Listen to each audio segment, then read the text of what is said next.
This is Comic Geek Speak, episode 1775, Top 5 Supporting Characters in Comics. You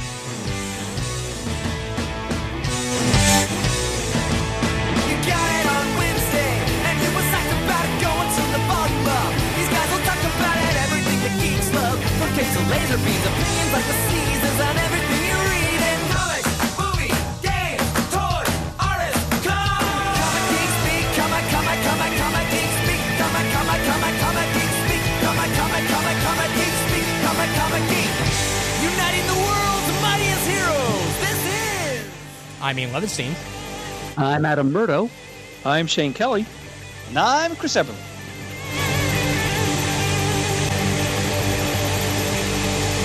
Comic Geek Speak! Hey, back again. And back with a magnificent topic, thanks to Maestro Levinstein. Thank you, Mr. Eberly. Indeed. Talk about one that I swore you guys had done before, but according to the archives, it never happened. Oh, we did. And even if it was done, it's probably years ago, so we just got a new take on it. Exactly. Oh, it sure is. A reality-altering crisis that wiped it out of our memories. Darn You get to be the Cisco here. You get to be the current season of Flash Cisco Ramon, who goes around and catalogs these discrepancies in reality and points them out to us. So thank you, Ian, for your perspicacity. Thank Pointing you. these oversight to us. For a minute there, I thought you meant Captain Cisco, and I got confused. But wrong universe, wrong timeline, wrong everything there. Yes, I'm afraid I'm not the one to make that reference. I'm going through Voyager right now, and season what is it? Season 5, I think, or 6. First season with 7 of 9. So that's, Okay. It's an interesting trek. Every other episode is good. The rest are kind of not. Well, and that's what I find with Voyager. I go hot and cold with that as the series progresses, and there are ones that I go back and rewatch. Yeah. Then there's ones that I've only ever seen when they aired, and I won't watch them again. Yeah, whoever thought a 2-part holodeck episode was a good idea should be slapped in the head.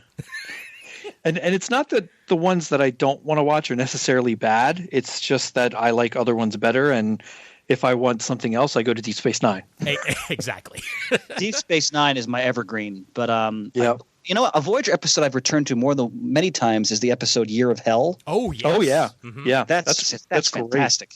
Same Sure with is. Letters from Home when they first reestablished contact. That's a damn good episode. Yep. Also, the one where they all die in one reality, and Chakotay goes back in time so the accident doesn't occur. Oh, yeah. That one's really good. I had a whole set of DVDs of one was time travel episodes in Star Trek where it had multiple episodes from multiple I have that series. And then there was the alternate realities one that I also own. I have that too. They're both great. They really are, yep. Meanwhile, in another topic. Yeah. I know, God, we could go on Star Trek for hours. Oh, I know. Tell me about it. And someday we should, brothers. Someday we should. Yes, we should. But for now, top 5 supporting characters in comics. And the most important question, I guess, would be for each of us, what defines a supporting character? Because I'm sure we probably each have slightly different definitions. Murd, I guess I'll start it off with you. What makes a supporting character for you? Well, honestly, I don't think I ever nailed down any hard and fast criteria, since it is awfully fluid. I mean, this is one of the 2 main problems I ran into when trying to come up with a list here. Number 1 being there are just so bloody many arguable supporting characters. Yeah. Comics history is just strewn with supporting characters. Every single character, every single series or creator, really, that has seen publication in the course of this past several decades brings with it more supporting players in the lives of the well-known comic book characters, and they tend to just kind of pop into existence and then get swept away into limbo constantly, as if the fluctuations of the tides. So there are so many of them, and also a single character, this is problem number 2, can fill the role.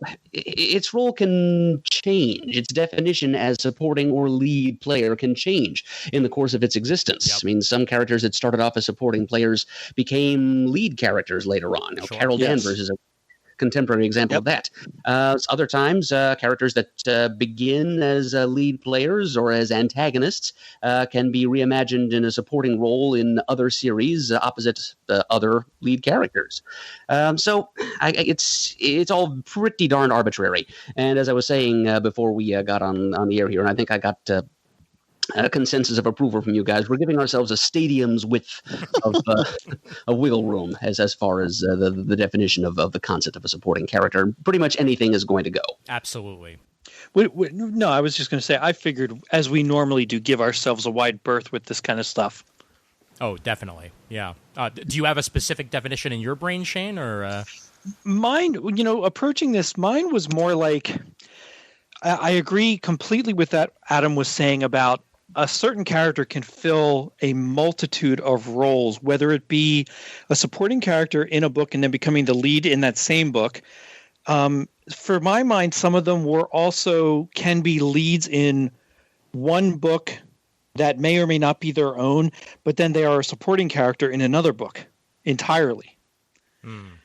In a completely different time period, when a comic was made in the 70s versus when it was made in the 90s or something like that. Sure. So for me, it was anybody that wasn't necessarily the title character in the book that I'm thinking of, but is a supporting character in that book I like. Mm-hmm. No, that makes perfect sense. And there will definitely be a few characters that come up with that exact same caveat. Ones that were a supporting character and were a favorite in that, and then they went on and to either have their own book or were part of a team separately, and things like that. So it's a very, very nebulous, but at the same time fun thing to try to track down. Chris, what about you? For me, when I was coming up with my list, the criteria I sort of jury-rigged together was that I didn't pick any characters who have headlined their own series. Mm-hmm. And that made it very hard right off the bat. And I tried to think of characters who consistently over a lengthy, publishing time period really added a lot of oomph, so to speak, to a headlining character's book. Like without that supporting character there, doing whatever it is that they're doing, the book would suffer, and the main character wouldn't be as compelling because they're not bouncing off whatever dynamic that supporting character is bringing to the stage. Right. So when I kind of thought of it that way, I had a lot of fun with this, and I also have a lot of alternates as well because. I mean, there's whole books that their entire supporting cast is amazing. Oh, sure. So I tried to. This was fun, great topic, Ian, because I really spent a little bit of time thinking. Okay, who are the characters who really fit that criteria? I had a good time with this. Yeah, I did my best, at least with one or two of my answers. I didn't just stick to superheroes, which was a nice change of pace for me. But definitely characters that keep the book rolling are important to me when it comes to supporting characters. Like ones that, aren't just necessarily in the background, but ones that either assist the main character in whether it be in learning something or helping them get through their day-to-day, or whether it be an actual romantic relationship or family member or so on and so forth. That's kind of what makes a supporting character tick to me. They can't be forgettable. They have to be one that immediately you think of like oh, that character. Well, they're always around, helping out in one way or another. Even if it was just for a specific run of a book, they're often integral to what's going on. Absolutely. And that's what's so great about it. And obviously, our usual caveat for these top fives is, of course, it's our top five in the moment. So ask us next week, and we can have entirely different answers. Absolutely. Yeah. Alrighty, so let's go around the horn with number 5. And Chris, let's start with you. All right. In keeping with our new tradition of a stadium's length, as Murd so eloquently put it, I am choosing my number 5 choice is not one individual, but is an entity that I think is considered a supporting character. That is the Warriors 3. Ooh. Nice. Excellent choice, and it's on my list of alternates, so well done, sir. My number 5, Agent 355 of Y the Last Man. Ooh, great choice. Shane? Mine is Red Tornado from Young Justice. Excellent choice. Yep. Great example of a lead character that assumed a supporting role elsewhere. Definitely. Yep. And Murd.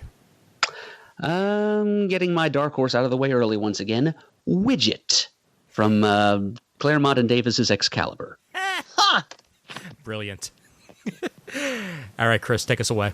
So I'm a kid in the 80s, and I started to pick up trade paperbacks. They slowly start to appear on the shelves. And Marvel did a collection of the X-Men New Mutants sort of Asgard stories. They did, I want to say in the late 80s. There were a couple like special one-shots. There was a miniseries. Art Adams did some of the artwork, if I remember correctly. And they put it all together in a nice, fairly fat trade. And lo and behold, it was one of my first exposures, besides some of the Lee Kirby Silver Age, to the Warriors 3. And Chris Claremont clearly had a ball putting dialogue in the mouth of Volstagg. I mean, this is where I learned the word zounds, for example, or him shouting, "By the ring!"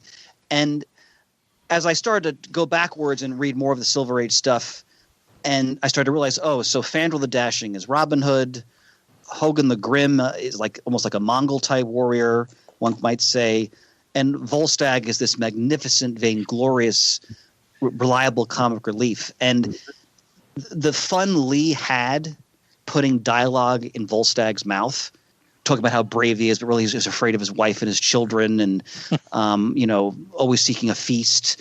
He'll often like trip and fall and crush enemies. The banter between him and Fandral and Hogan and Thor. They just added such a richness to Asgard and to Thor's world. It was like his steadfast, men-at-arms, drinking buddies, companions, very different personalities. Hogan is Hogan the Grim. So, he's very taciturn and sort of that brooding aspect to him. Fandral's Errol Flynn, basically. And Volstagg is just such delightful comic relief. And in the right hands, really a joy to read that type of character. And I was so pleased in the first Thor film how well they got all three of those characters. Yeah. And they really capture both their look and their personalities very effectively in just a few quick scenes, really. So whenever I see the Warriors 3 in any book, I always smile. That's my number 5. Yeah, what I appreciate most about the Warriors 3 is that even though they're often just played as comic relief, like you said, Chris, there's always something there to make it more than just that. Absolutely. And each of their personalities is just so beautifully well formed, and whether it be the early stuff or whether it be the Aaron stuff or anywhere in between, they've always had unique perspectives and personalities to lend to the Thor stuff. Yeah, and there's that Three Musketeers obviously aspect to it as well, and because Thor can be such an overwhelming character sometimes that I think it was wise going back to the Silver Age that they had these three supporting characters in there who sort of acted as a counterbalance, and they've in the hands of skilled writers, they add so much to that world. Yeah, yep. And I think it was Kieran. Wasn't it Kieran Gillen who brought them to the forefront in Journey into Mystery? When that book was going by that title. That rings a bell. God, I'd almost forgotten about that. Yeah. I think you're right. I think it was like 2012 or thereabout. I really remember enjoying Gillen's run both on Journey into Mystery and the Loki stuff he did afterwards. So yeah, that was great stuff. Yeah, I'm almost sure you're right about that, Ian. I think I can remember learning something about Volstagg's home life, thanks to Gillen's role on Journey into Mystery. Yep. Excellent. And the Warriors 3 are definitely on my alternates list as well. And Chris makes some very good points there about the contrast that their adventures or at times misadventures make to Thor's sometimes high tragedy.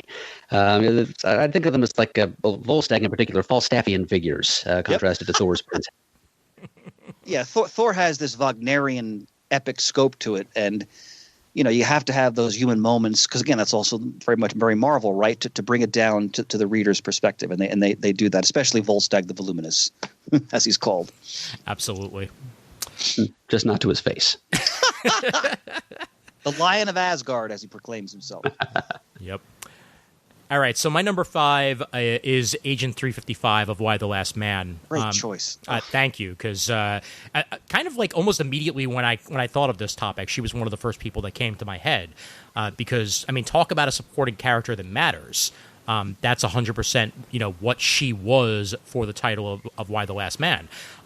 She's one of the people who initially finds Yorick and is tasked with protecting him in a world where he is literally, as the title says, the last man.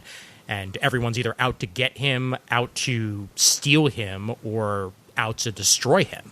And Agent 355 is, doing her best to stop that from occurring. And I think one of the more fascinating things about Agent 355 is her backstory. Introducing the Culper Ring, the Ring of Spies, the legendary Ring of Spies, and actually making that a reality in this world. And really just the relationship that forms between her and Yorick and Dr. Mann as the series moves forward. They almost in some ways become a family unit. Yes, they do. And I very much appreciate that. And 355 isn't just a background player. She has full-formed opinions and thoughts, and oftentimes they go entirely against what Dr. Mann is trying to do, or Yorick for that matter, because even with everything that's gone on in this world of Y the Last Man, Yorick's just basically out there to have a good time. And 355 has to stop him from being an idiot and killing himself. Has everybody here read Y the Last Man? No, never. Volume 1 only. Okay. So we don't want to spoil too much then. Yeah, and I won't. I'll just say, just essentially, without her, the series would have ended after Volume 1.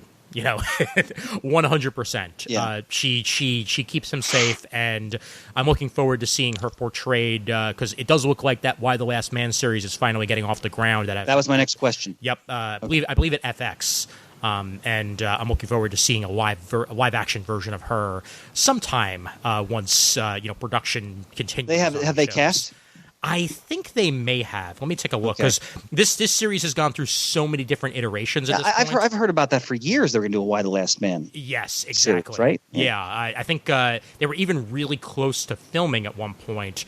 I think Lashana Lynch was cast as Agent 355 at one point.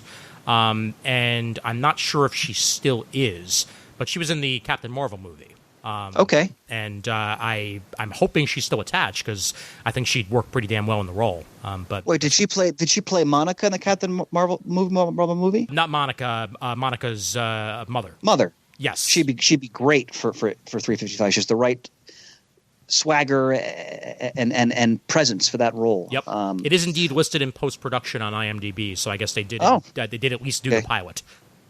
So. All right, let me add to this, Ian, in that Y the Last Man and Ex Machina, because those series came out very close to each other. Mm-hmm. Were they coming out simultaneously? For a while, yeah. For a while they were, yeah. Yeah, so one was at Wildstorm and one was at Vertigo. Right. Those two series were really what sold me on Brian K. Vaughan as basically the greatest writer in comics. Mm-hmm. And what he achieves in Y the Last Man, that the last issue of that series is one of the most moving final issues ever produced. Oh yeah, in comics. I mean, if you're invested in that whole series, it's gonna be hard not to cry at the end. It's a great achievement, and that character, I agree with Ian, is the underpinning of everything. Oh yeah, all the way to the end. Yep, 100%. Yep. All right, I believe was Murder Shane next. I don't remember. Well, either way, Shane, go ahead. All right. I picked Red Tornado from Young Justice because I thought at the time, when Young Justice first came out, I think out of my group of comic book friends, I think I was the only one reading it, and sort of in a guilty pleasure kind of way, because it was almost in the beginning laughable to some people for some reason. So fun. But it was a boatload of fun to read. Yeah. I like the idea of bringing somebody in from the Justice League to kind of mentor these kids as they came together, not as a junior JLA, but as something different. Mm-hmm. But also the fact that they picked Red Tornado, who is an android and has a hard time with humanity, as well as down the road with a kid and interacting with these youngsters to not only have them be heroes, but to be their father figure, mentor, keep them in line, but yet still learn about growing up in humanity himself. I just thought it was a fascinating way to go. They could have picked anybody, and I just love that they picked Red Tornado for that role in this book. Oh, yeah, especially at the time, Red Tornado had an adopted daughter, correct? Yeah, Liam? Something like that. Yeah. Leanne, I believe, yeah. I think you're thinking of Roy Harper's daughter. Ah, Okay, yeah. So then what's Red Tornado? Was Treya. There we go. That's it. Yes. Thank you. Yeah. And he wasn't the only adult influence on Young Justice. I know one of my alternates is also Snapper Carr.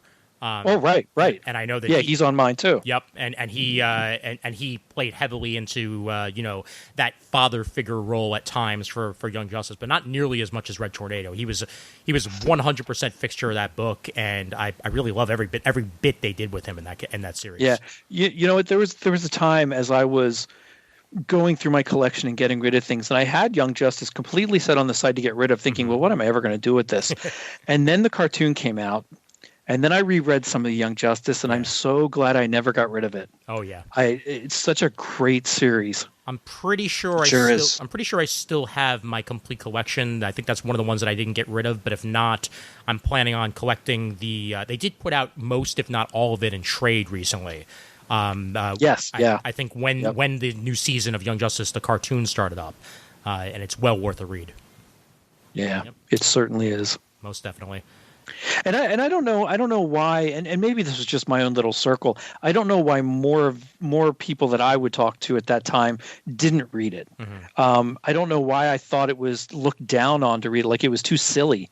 But to me, it not only fit a niche to have the sidekicks come together and not form Teen Titans, because there was the Titans book out at the same time. Yeah.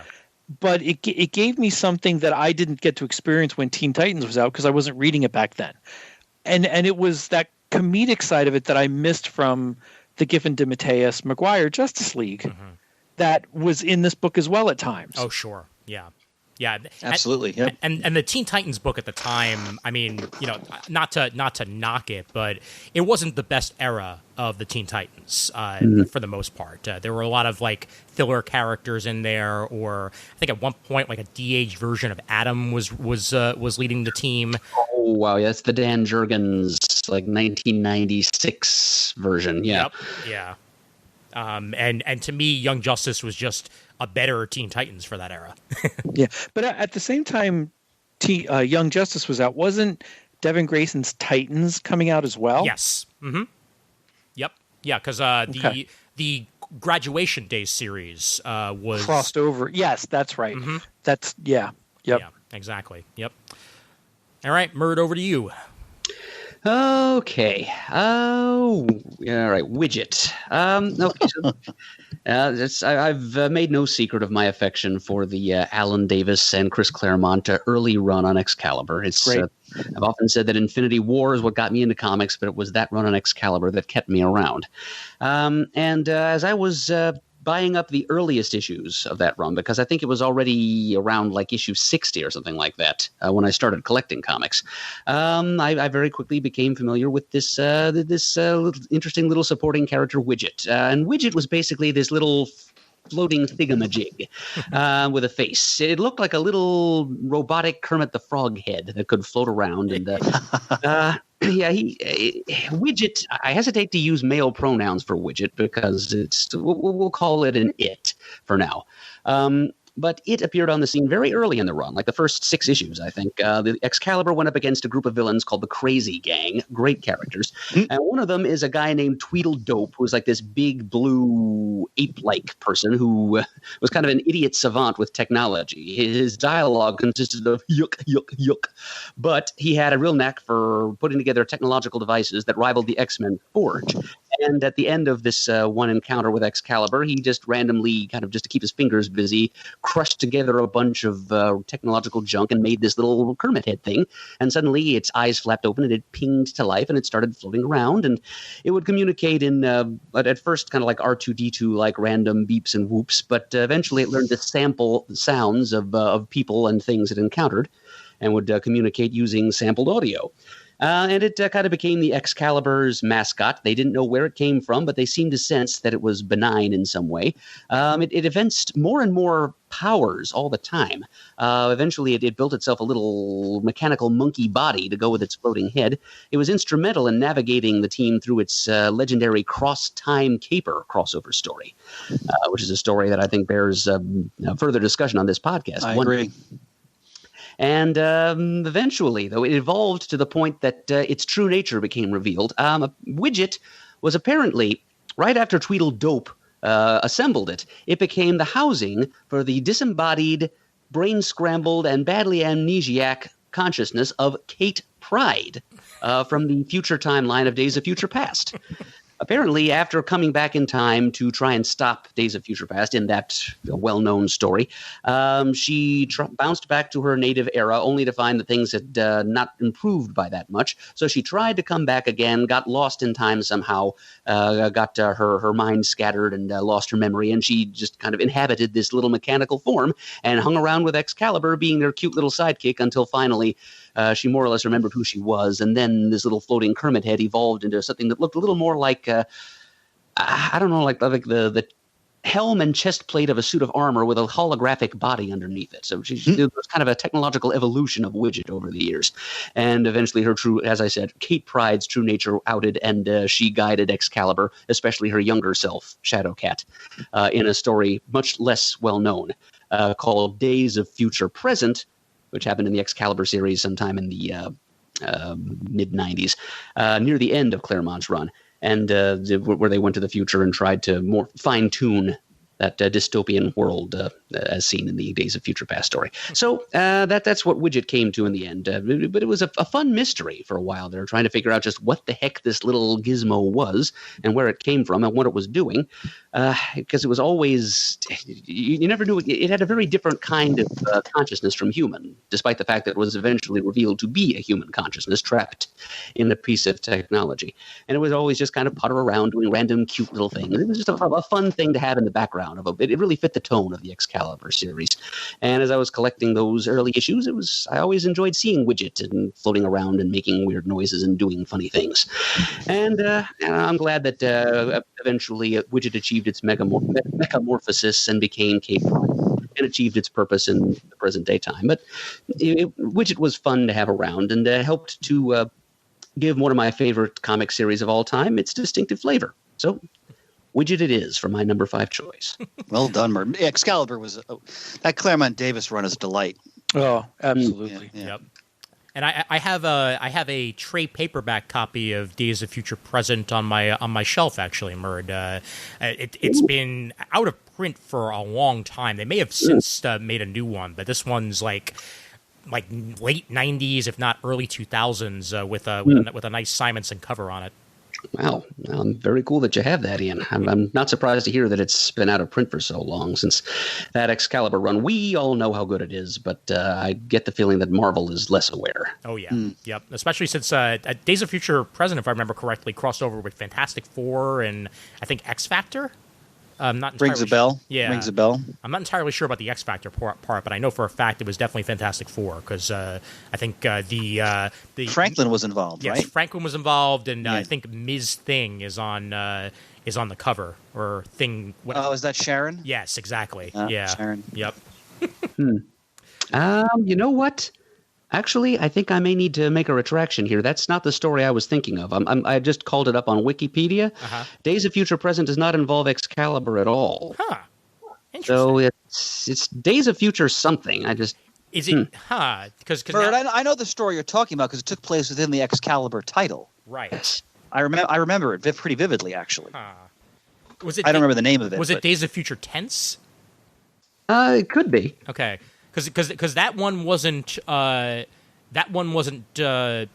though. I think Days of Future Tense was Warren Ellis. No. This is prior to Ellis's run. Got it. Yeah. Yeah. There was Claremont and Davis. Well, Davis went away for a while. And then I think Claremont also went away for a while, and Davis came back and was both writing and penciling. Matter of fact, it might have been just Davis without Claremont. I'm pretty sure it was just Davis.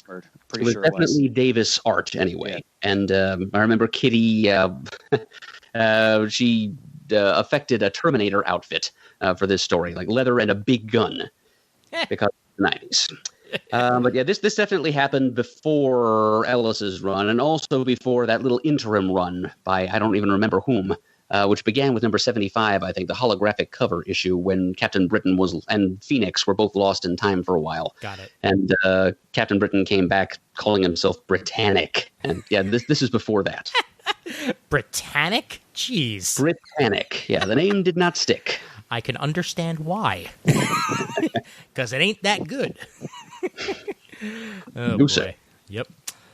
Alrighty. Well, if any of our listeners can figure out what the name of that crossover was, just go ahead and leave it in the comments section on the forums or on the supergroup, and we'll go ahead and figure that out. Yep.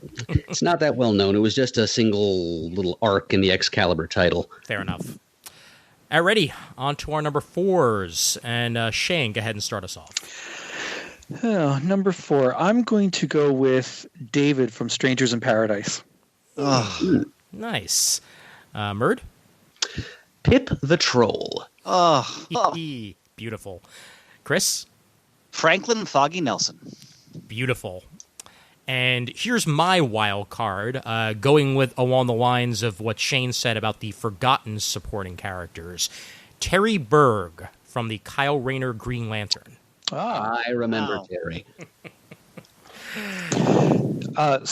Just going to interrupt 1 second. I was going through my Marvel app through the last discussion. Yep. Days of Future Yet to Come. There we go. There we go. Thank you. It is issue 67, 1998. Job well done, Shane. Job well done. It was bugging me, and I'm scrolling through covers. I'm like, there it is. That's the outfit. Boom. I knew one of us was going to do it. Yeah. Excellent. I feel better. Good. Now, number 4. Me too, Shane. Me too. Thank you. Go ahead, sir. I know there could be arguments for David to be a main character, but to me, Strangers in Paradise is a Kachu and Francine story. David comes into the story and progresses both their characters all through the series, right to the end, almost the very end. And with what happens with David's character makes both Francine and Kachu even stronger. So to me, he was always the long time supporting character through the entire series. It's just one of the first characters that came to my head when we started talking about this. I can't explain it any other way. He's extremely important to the story, and without him there, they would not turn out the way they do. In my opinion, it's just what I thought of when I think of David from Strangers in Paradise.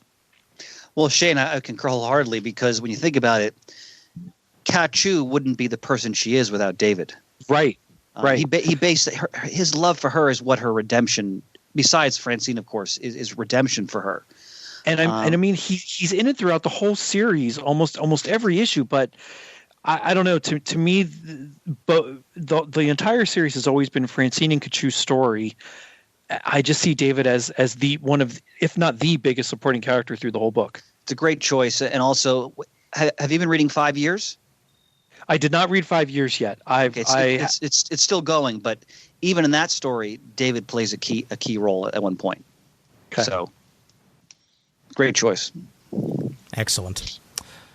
All right, Murd. Okay, time to get cosmic for a minute here. Oh, yes. All right, Pip the Troll, well, classic comedy relief. Talking about providing contrast to heavy, angst-ridden cosmic melodrama. Pip did an even more admirable and laughable job of that for Adam Warlock than the Warriors 3 did for Thor. He was introduced by Jim Starlin during his classic run on the Warlock character in the pages of Strange Tales and later in Warlock's own series in the 70s. Pip, we eventually learn, he appears as kind of this little diminutive, maybe 3 or 4 foot tall satyr-looking guy. He's got pointy ears and hairy legs and hairy toes, and he likes to party. He loves a good cigar and a aquarium of fine booze. And a tankard of ale. Yes, at least. And he's not too particular as to which star system it comes from either. And he hooks up with Adam Warlock early in Adam's, in Jim Starlin's phase of Adam's long, soul-searching, galaxy-spanning journey to find himself and his place in the universe. And he just kind of tags along for the ride with Adam from the time that they meet each other for the first time, and they never really quite quit each other from that time on, despite the reversal, many in number, that Adam goes through. Starlin always manages to bring him back. And we learn eventually that he was originally more human-looking than he is now. He's part of a humanoid species on the planet Laxidasia. In the star system Dolens, no less. hey, he's Pip Gofern. And one night, apparently trolls are like a subspecies of his species on his planet. And, hearkening back to that classic season 2 episode of Buck Rogers, where a certain X factor in the air or the water supply on a certain alien planet turns males into satyrs. When Laxidasian parties with trolls, he becomes a troll. And one day, that's what Pip does. He was like the line of succession was not favoring him. He was like 146th or something like that in line to the throne of his home planet. So he didn't have a bright future anyway. So one day he decided, the heck with this, I'm going to go party with the trolls. And he became a troll, and he never looked back. And then he fell in with Adam Warlock, and his life took many interesting turns after that. He found himself in possession of an infinity gem for a while there, the space gem, which he kept in his toe jam.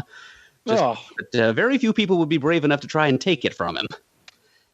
And so he became a teleporting troll, and he was kind of in charge of transportation for the Infinity Watch team of Warlock and his supporting cast that eventually came into being in the wake of the Infinity Gauntlet story in the early 90s. So he was pretty prominent in the Marvel U for a little while there in the early years.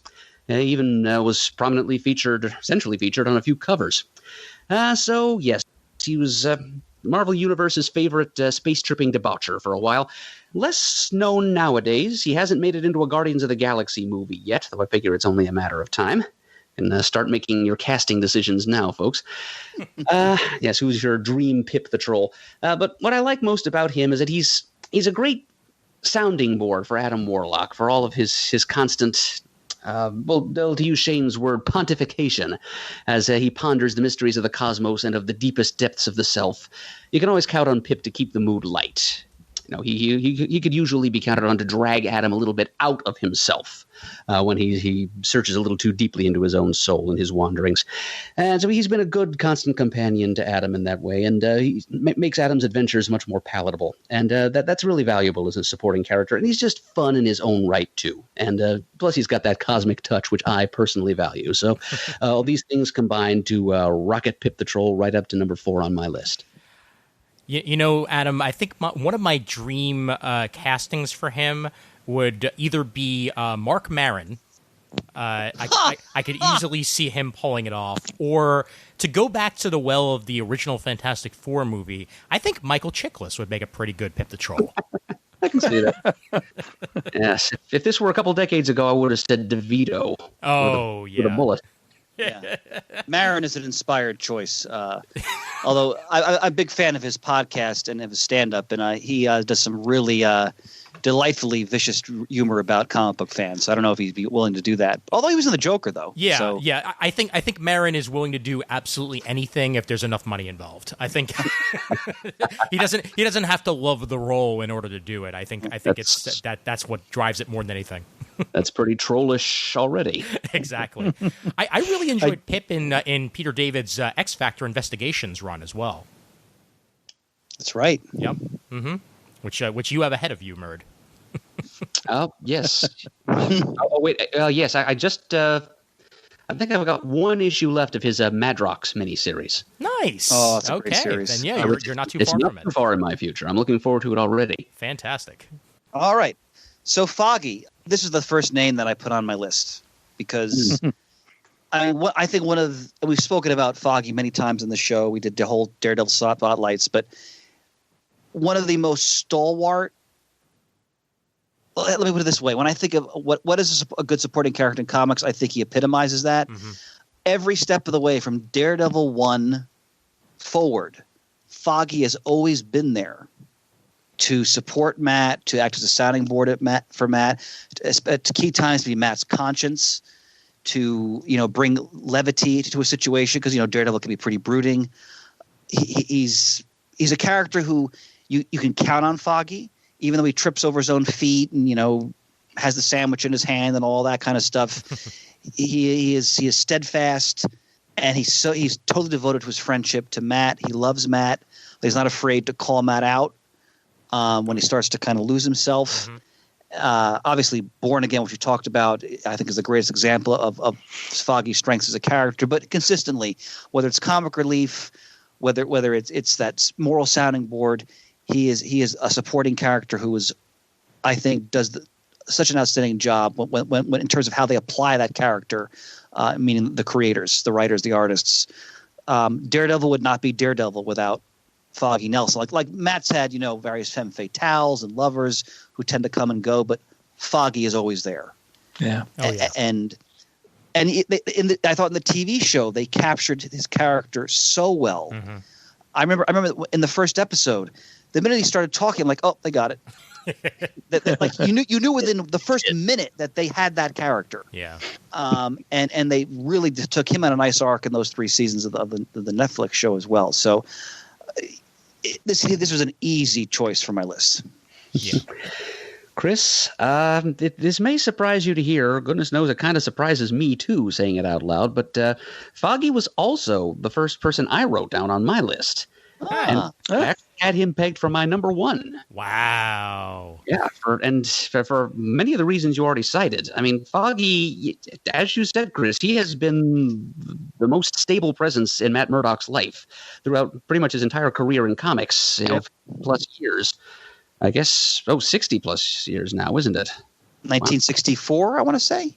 Yes. So, okay, so not quite. Yeah, we're not quite to 60 yet. But in any event, he's not to drift into slash fiction waters here, but he's even as Wally West always said that Linda Park was his anchor. Foggy is Matt Murdock's anchor. Oh, yeah. Just no matter what insane and unfair torments various writers put Matt Murdock through, Foggy is always there. Foggy is always constant. Foggy is always loyal.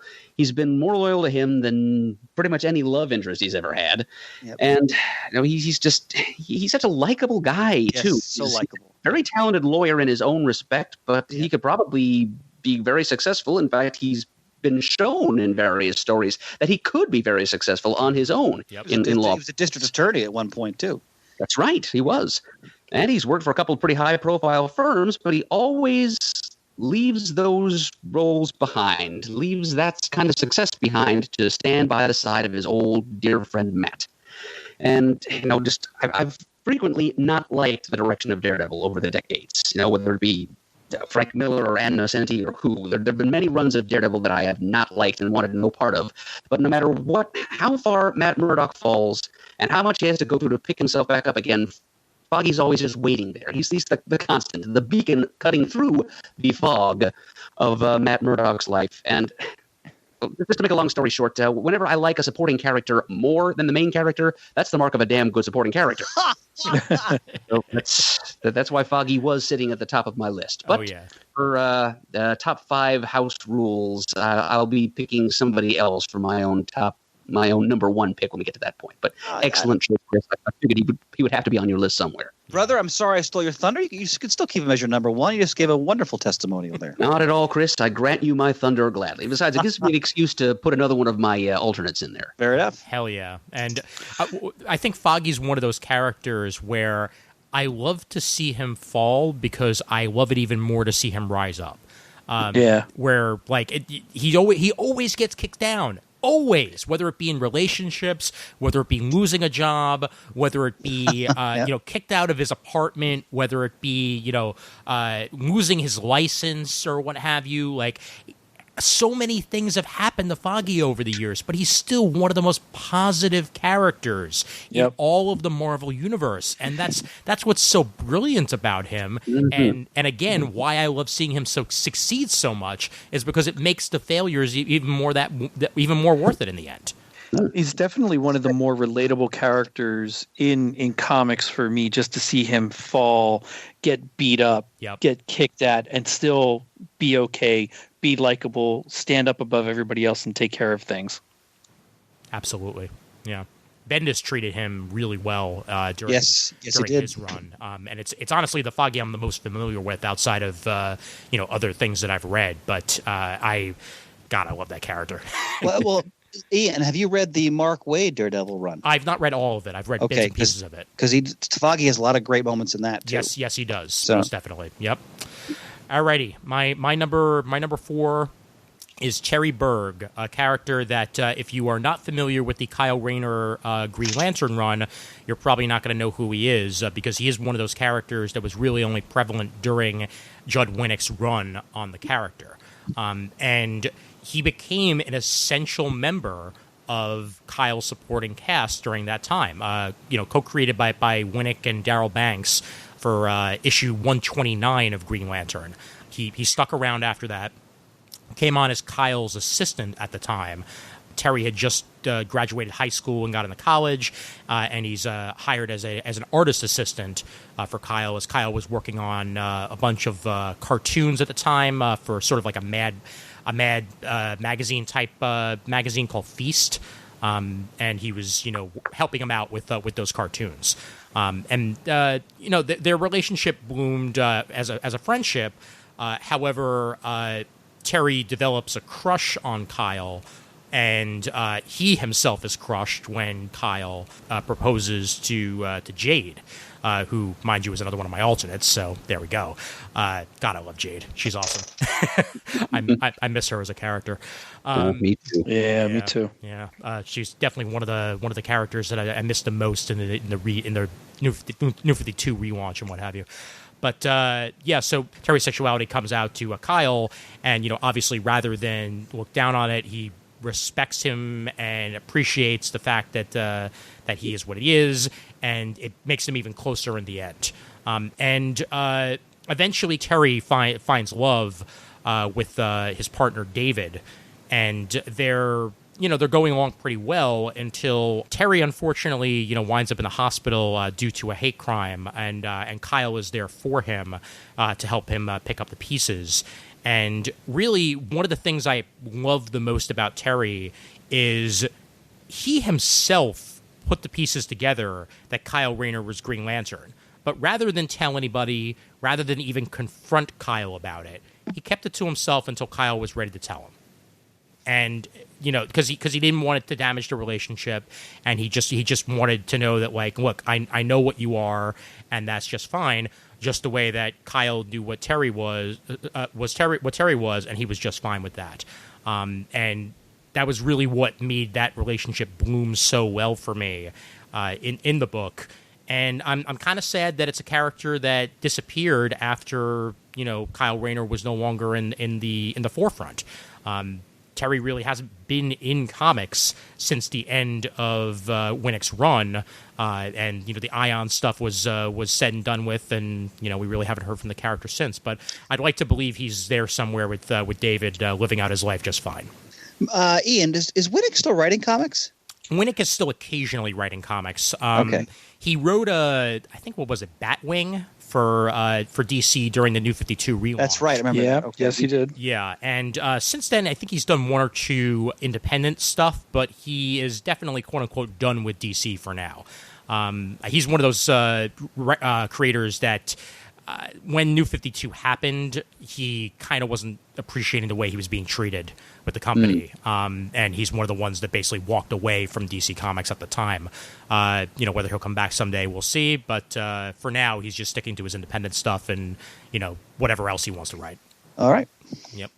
I want to say I just saw an interview with him recently. Where the heck was that? It might have been on DC Daily on the DC streaming thing, or it might have been on Facebook somewhere. That's possible, yeah. I mean, he certainly hasn't disappeared into nothing. Like he's he's still willing to talk and stuff like that, especially about his career. And I think he might have actually put out. Yeah, he did actually. He put out a new.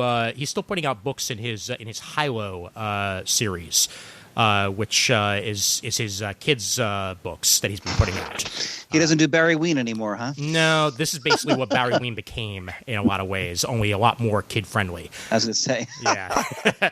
But gay rights in particular is something that Judd Winnick was always very, very much for from his time on The Real World. Right. Yeah. And, he definitely created the character of Terry Berg to respect that and to add that into, the list of supporting characters for Kyle. And he did a really good job with it. He made it work.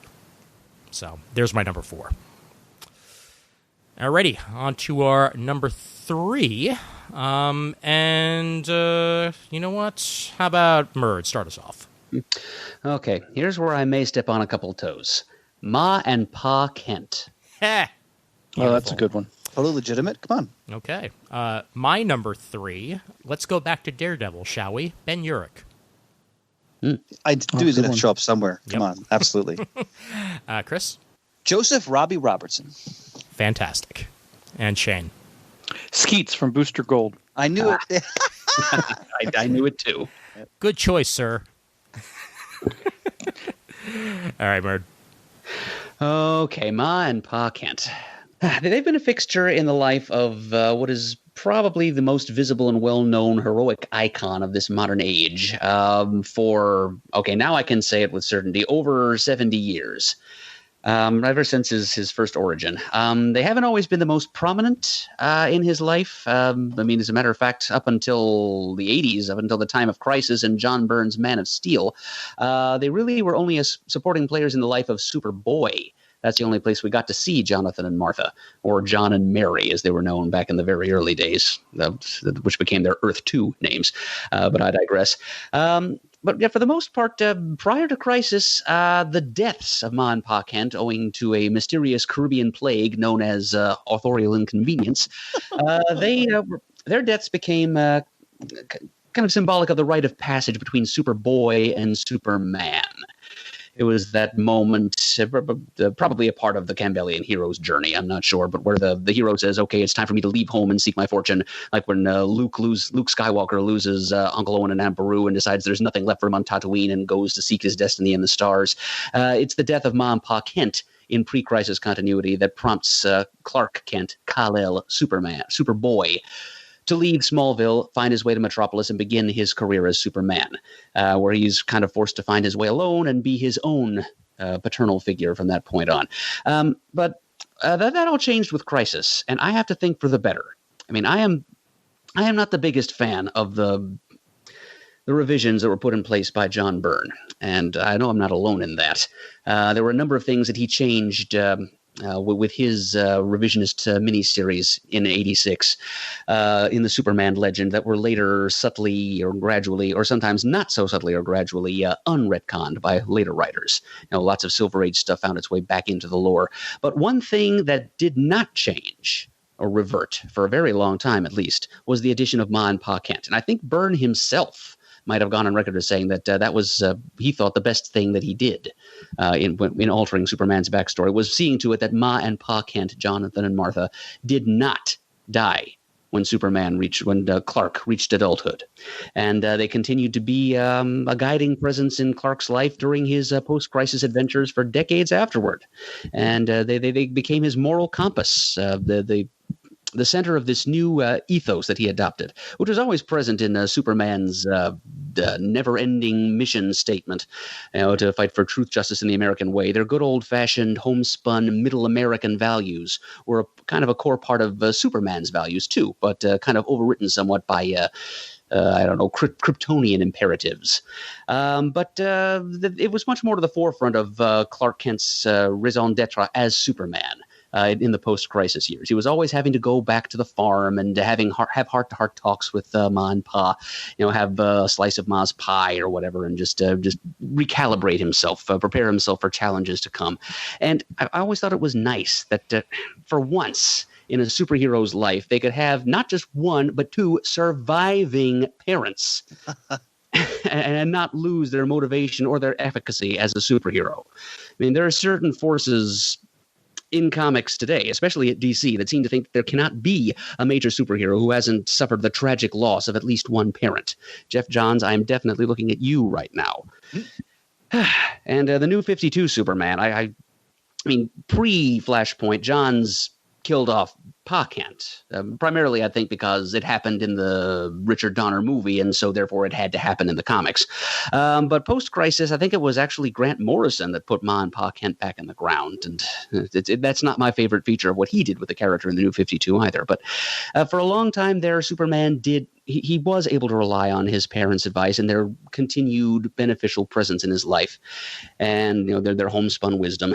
And I'm pretty close to my own parents, too, and it's always bothered me that orphanism seems to be a prerequisite in some people's lives for an effective, driven superhero character. And Superman is for a while there at least, was one very, very notable signal exception to that rule. And it was just nice to hear Ma and Pa interact with one another, even when Superman wasn't on panel. Just a nice old Midwestern farming couple. I've known people around rural Pennsylvania who remind me a little of Ma and Pa Kent, actually. So it's we've seen their absence and we've seen their presence in the lives of the main character whose adventures they're meant to enrich. And I think I can say with certainty, after all the Superman I've read post-Crisis and post-New 52, that Superman is better with his parents around than without them. So that's a sign of a really good supporting character or pair of supporting characters, and I'm slotting them in firmly at number 3. So I think, and don't quote me on this, but I think one of the quote-unquote 5G changes is that they're alive again. Excellent. Yeah, because, I mean, talk about a group of characters, the Ma and Pa Kent that have died and been resurrected more than probably any other characters in the history of comics.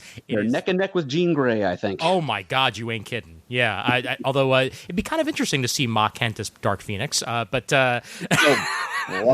what you said, Ian.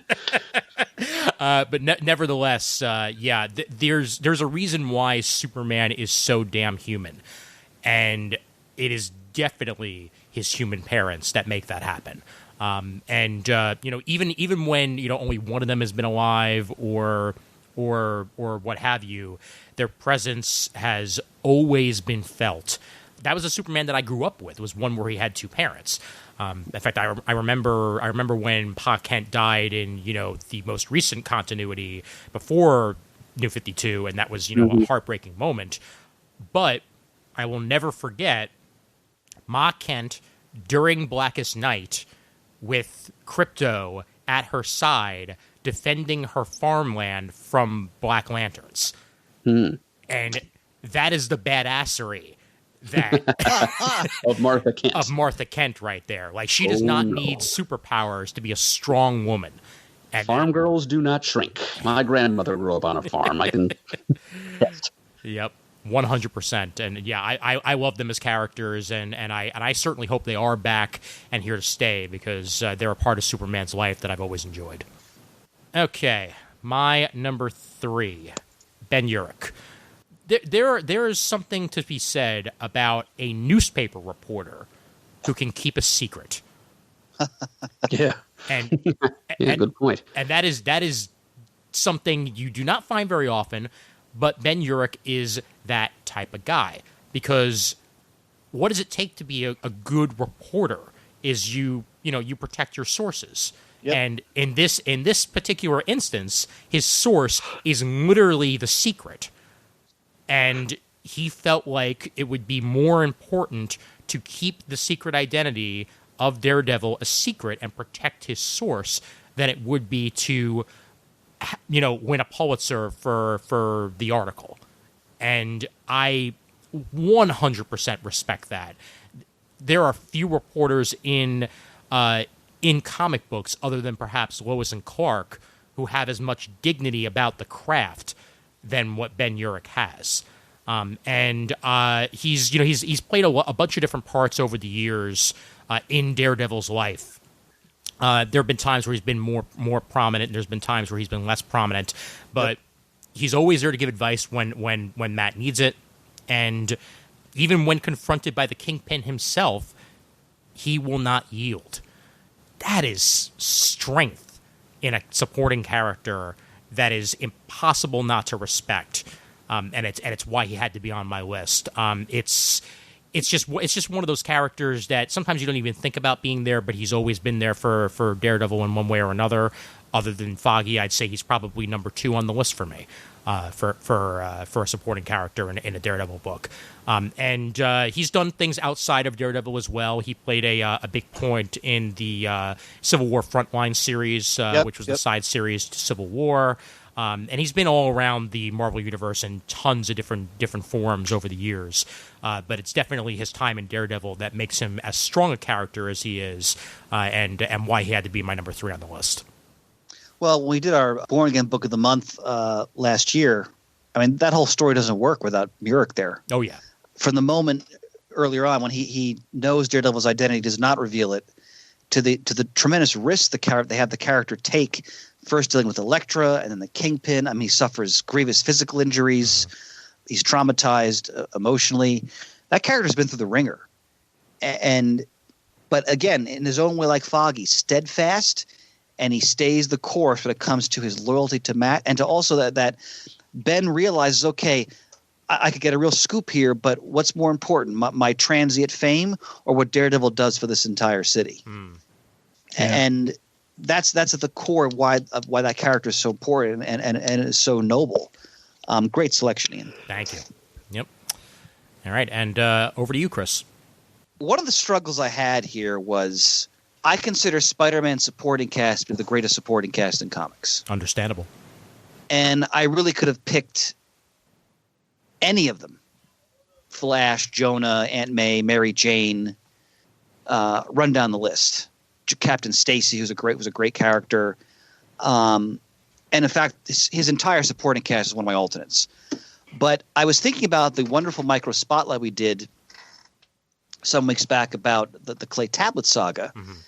And who was our guest again? I'm sorry, I forgot his name. Forgive me. Dan Gvozden. Yep. Yeah, Dan was wonderful, and he made a great point about how important Robbie is to the entire Spider-Man universe. And we've used the word anchor before in this episode. And I think it's very, very apt to apply it here, because not only does Robbie act as the conscience for J. Jonah Jameson, he's also almost like a father figure, really, to Peter.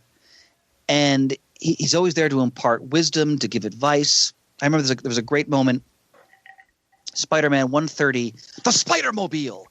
And there's a – thank you, Murd. There's a Christmas party scene, and Ned Leeds and Beggar talking about how, Mary Jane shouldn't – Peter shouldn't fall for Mary Jane. And Robbie's like, hold on. Like, no one should tell anybody else what they should do. People have to figure things out for themselves. And he was always saying – giving that kind of wisdom. And you always got the sense, we mentioned this in the Micro Spotlight, that Robbie knows who Peter really is, but he never says anything. It's teased periodically throughout the whole publishing history of the character. But, Stan Lee and John Romita brought an African-American character into the Spider-Man title, made him a very prominent and very important supporting character, and really one of the most admirable characters in the entire book. And every time I see Robbie in a Spider-Man story, I feel reassured. I'm always happy he's there. Like, it's similar to Foggy, but he just obviously fulfills that role in a very different way because he's a very different type of character. But Spider-Man would not be Spider-Man without the supporting cast, and I think Robertson is really at the top of that list of those supporting characters. Oh, absolutely. And for a man to have stood up as many times as he has to J. Jonah Jameson, even when, J. Jonah has threatened to fire him, has threatened to ruin his career, has threatened to, destroy that menace of Spider-Man. He completely stands up for what he believes in every single time, and protects the people that he feels need to be protected, whether it be whether it be Spider-Man or whether it be his own family. And there was a great scene, a great story arc in Spectacular Spider-Man where they explored Robbie's relationship to the villain Tombstone. And they put Robbie's character through the ringer in that story. You kind of see him in a different way. He's really, he's hurt and he's struggling with what he's going through there. But it only added more dimension to the character. And the other thing I would point out, going back to Born Again, is the way Robbie deals with Ben, who's been traumatized by the Kingpin's thugs, and how he tries to help Ben. It's vintage Robbie Robertson. He's the heart and soul of the Daily Bugle. By the way, since you brought it up, that is yet another plot point that was brought up in Spider-Man the Animated Series, talking about relationships that. With Tombstone. Yep, with Tombstone. Yep, that is that series was so rich in comic book lore. It's not even. Yeah. Fun. Yeah. I did like in that micro spotlight we did when Robbie stands up to Joan and says, "You put whatever you want in an editorial, but we're doing the news." Yep, exactly. Yep, 100%. Yep. Okie dokie. Next up. All right. So Skeets with Booster Gold. There's something about an almost inanimate. I mean, he floats around and stuff, but I mean, it's an android security robot from Booster's time that he, for all intents and purposes, steals to bring with him to the past to be money-grubbing, fame-seeking. Oh God, I don't even know what the right word is. Just a creepy guy trying to be a superhero that's really not a superhero, and yet he brings this robot with him, this floating soda can, who grounds Booster, who guides Booster, who helps take care of him, who gives him advice when he needs it, who keeps him out of trouble, or at least tries to. Skeets, in some ways, ironically, is better at being human than Booster is. Oh yeah, absolutely he is, and that's what by the time you get through all of Booster Gold series and all the way through like Infinite Crisis and 52, and you come to where at the end of 52, I think it is, where Booster's worried about something and everyone thinks it's classic Booster just being selfish. He's like, no, I'm not talking about me. I'm talking about Skeets, trying to make sure Skeets is safe in the end. Really helps Booster grow from the time he comes back to the past all the way through to the end of that story in 52. Yeah. And 52, I was loving it up until the whole, like giant worm part of it started going down, and that's when it kind of went a little bit too Morrison sideways for me. But other than that, it was some of the best Skeets that I ever read. Yeah, but no, Skeets has always been a favorite of mine, and I've loved his appearances on like the animated series and what have you. Oh my God, yeah. Oh my God, what's his name? Voices of Billy West. Yep. It's just fantastic when he shows up. Oh yeah. Okie dokie, and we will move on to our number twos. And for this one, I'm going to go first, and I think I've settled on my number two. My number two is going to be Michonne from The Walking Dead. Oh, good. And Shane, your number two. I was hemming and hawing trying to come up with a Marvel character, and I'm just not. I don't feel like I'm well versed in my head to do that right now. Okay. So I'm going to kind of another predictable one, but Max Lord from Justice League. You know what? But that's predictable in a good way. Yeah. All right. Murd. Speaking of predictability, the Wizard Shazam. Fantastic. Nice. Indeed. And Chris. From Sandman Mystery Theater, Diane Belmont. Oh, that's a good one. Nice. See, thanks, honey. That's what I love about our picks, is that sometimes they just surprise us all. All right, so my number two is Michonne.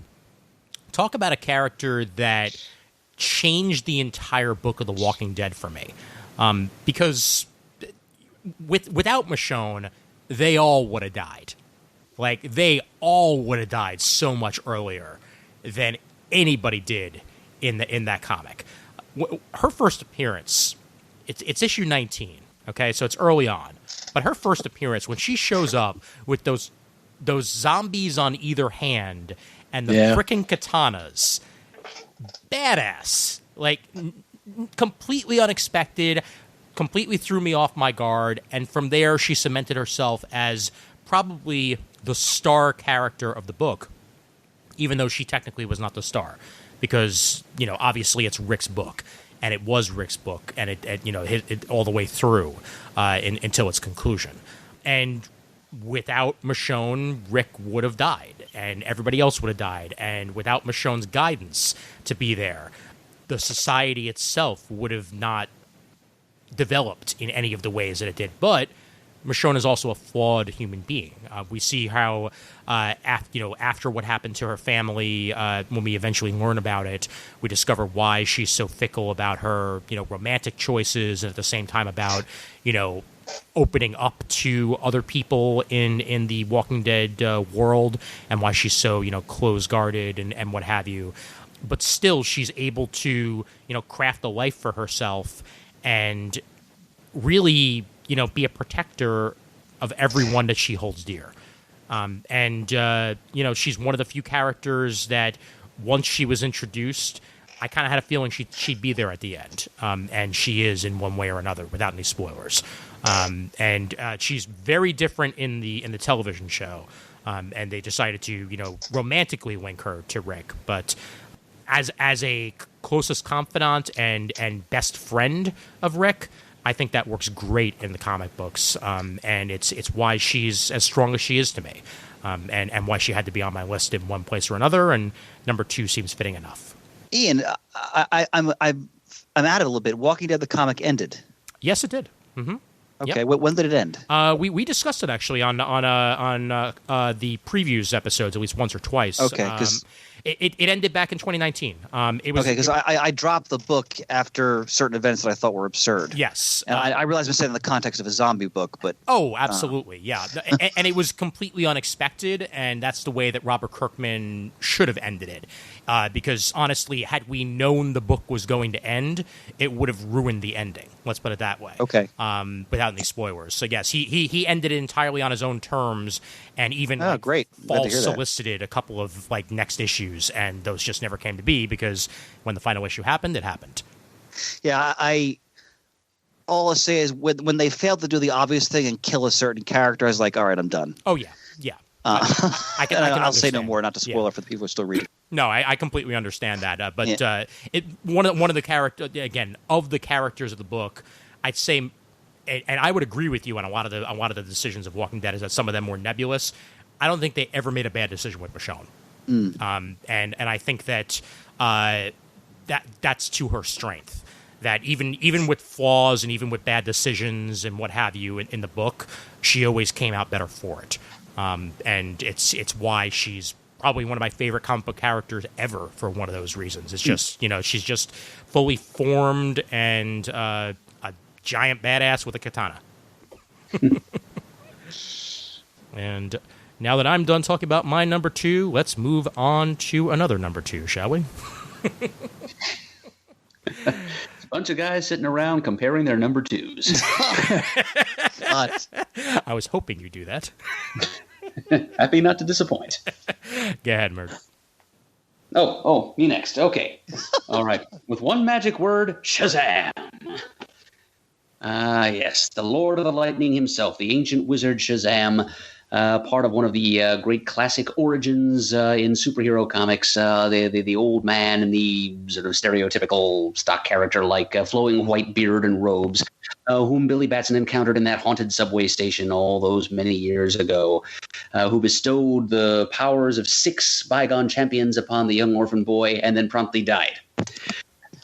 As the giant frickin' block of granite suspended above his head, Damoclean style, crashed down on him. But that was not the end for old Shazam, because I guess the writers pretty early on cottoned to the fact that young Billy was going to need a little more guidance in the use of these powers. They saw some value in this old guy who just hangs around in subway stations dispensing superpowers to kids. So they brought him back. They gave Billy an out. They provided a magic brazier, which, when lit, would summon Shazam's spirit back from eternity to further advise Billy. And yeah, he was frequent. He was a frequent and positive presence in the life of Billy and his comrades in the Marvel family back in the golden age of Fawcett Publications. Never got that much character development in those days, but he was at the very least a stable, positive. He was a desperately needed father or grandfather figure in the life of poor orphan Billy in those days.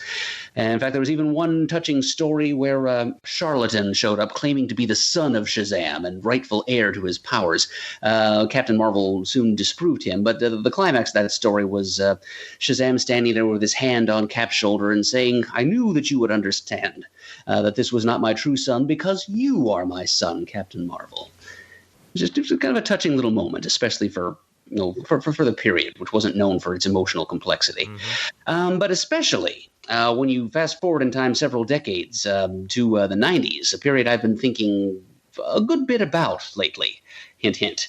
And you see what was done with old Shazam in latter years, in the Chromium Age, in the Jerry Ordway written Power of Shazam series. We get to understand Shazam a little bit better as a character, where you see the weight of the centuries and millennia of this man who not only dispenses powers to others, but also wielded them for a time back in days of yore. So he has lived long and seen much. He's something like 9 millennia old. But even so, you get a sense under Ordway's pen that old Shazam was still human after it all, even though he has had dealings with gods and heroes, and he's been a power broker, signing the powers of old to heroes of latter days. He's still fallible.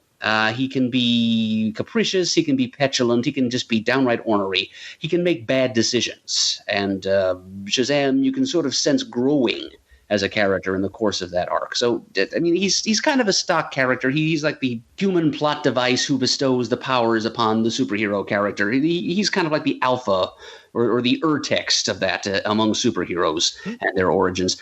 But he's got a certain character of his own. And in fact, in the Power of Shazam series, he actually descends from the Rock of Eternity for a while and lives among mortals. And readers really get to know him a little better at that point. So he's just... He's a great convention of in the backstory of one of my favorite characters in all of comics, and he's just a great grandfatherly old guy, and he's magic, and his wisdom is valuable, and I just had to put him up there with a lightning bolt at number 2. A spotlight of a choice, my friend. Further hint. Waiting with bated breath, brother. Bated breath. Hell yeah. All right, Shane, you're number 2. All right, Max Lord. So when I started reading Justice League, this was, as I've said many times before, this was the Justice League that I started with. I didn't necessarily realize how odd it was to have somebody like Max Lord in the Justice League kind of pulling the strings. I learned that later after reading previous Justice League of America books, and then as Max Lord's character became more and more villainous, more self-serving versus just smooth talking and a little bit of self-serving, but really became downright evil as time went on. But for the time I was reading it and the whole run of that Justice League book, Max Lord really was the supporting character that brought these characters together, even though it was for his own purposes, but really had an idea and developed friendships with some of these characters, much to their dismay as time went on. It was just an interesting everyday man that had no powers to speak of at that time other than being a businessman. Of course, that changes with his character as comics history goes. But it was nonetheless a very everyman character, even though he was smooth-talking car salesman kind of guy in the beginning. A lot of fun to read, and I'm glad that they continue to bring him back in any way possible, whether it be villainous, whether it be the same goofy kind of businessman who's trying to just sell the next gimmick and rope in the Justice League for that.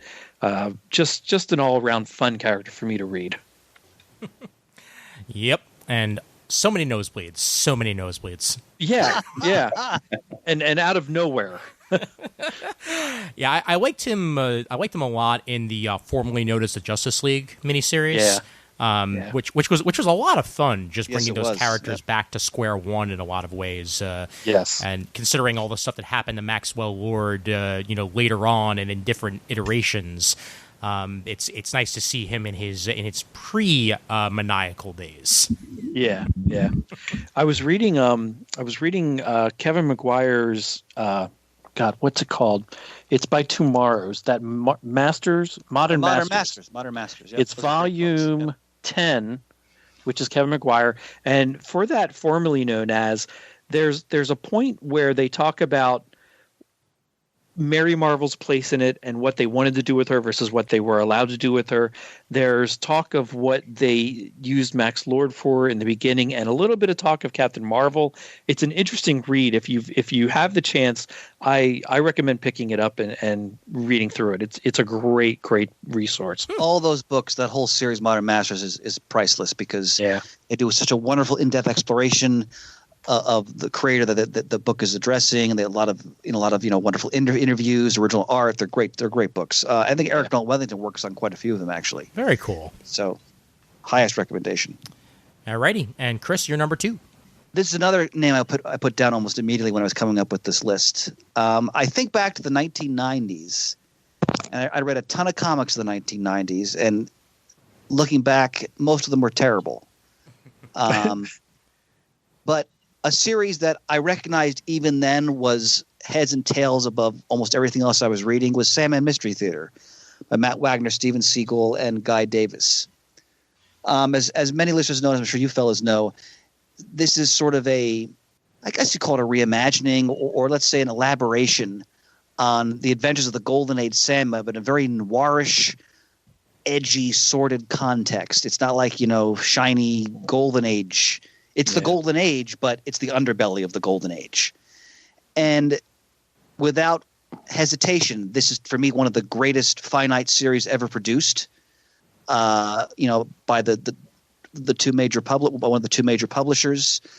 And Diane and Mert can attest to this, I'm sure, was actually introduced originally in the Golden Age as a sort of sidekick or partner for the Golden Age Sandman. And then I believe she was kind of phased out and they brought Sandy in. But in this series that was part of the Vertigo line, Diane, almost from the get-go, is established as a key partner to the Sandman, but more importantly, to his alter ego. And their relationship, Wesley Dodds, their relationship, the way it's captured throughout the series. I want to say the book ran it's like 75 issues, something like that. I don't remember exactly. It is, for me, pound for pound, one of the most captivating and realistic romantic relationships ever captured in a comic book. Wow. Certainly in, like so-called big two or superhero comics. I mean, what these characters experience, you see them grow together as a couple. You see them start to kind of let each other in. She's very, headstrong and forthright, and she's independent. There's that friction because it's taking place in the 1930s. It's one of the most realized romantic relationships ever put to a comic book page. And as I got more and more invested in that series, I was just as interested in what was going on with her character as what was going on with Wesley Dodds / the Sandman. And the scenes involving the two of them together were always the highlight of any issue. So if you want to look at a mature, thoughtful take on a complicated romantic relationship, look no further than Diane Belmont and Wesley Dodds in the Sandman Mystery Theater. Well, I say this way too often, but yet another hole in my reading, as I've not read any of that, but I've heard so many positive things, and you're not the only person who said them. So I know that's got to be on my list at some point in the not too distant future to delve right into that and experience. What I mean, for you to say in general, like one of your best romances in comics, immediately, makes me believe that it's something that has to be read at some point. Brother, I'm honored you came away with that, and we all have our lists of books we have to read, but I look forward to discussing it with you because it's one of those books that definitely is on another level. Hear, hear. Alrighty, and just like that, we have reached our number ones. Yes, we have. All right, and Chris, we will go with your number one first. What is your number one? This should be no surprise to anybody who knows me. It's Everett K. Ross. Of course. Okay, so my number one, and this was a very, very hard choice because there's still so many sitting on there waiting to be said. However, my number one is J. Jonah Jameson. Murd. Well, Jolly Jonah was pretty high on my alternates list, too. I might have slipped him in there. Actually, first I was going to slip in Everett K. Ross in case Chris didn't have room for him on his list, but I figured he'd probably be number one. And then JJJ was number two, but I'm going to put in something I think we can all agree on as my number one instead. Rick Jones. Oh, nice. Brilliant. Well done, well done. And Shane. Now, much like Chris's dilemma with the Spider-Man characters, this particular book, their entire supporting cast is fantastic, and I really could just put them all in there, but I just pulled one out to stand above the rest for today. Ted Knight from Starman. Oh. Brilliant. Now, Shane, I have to say something.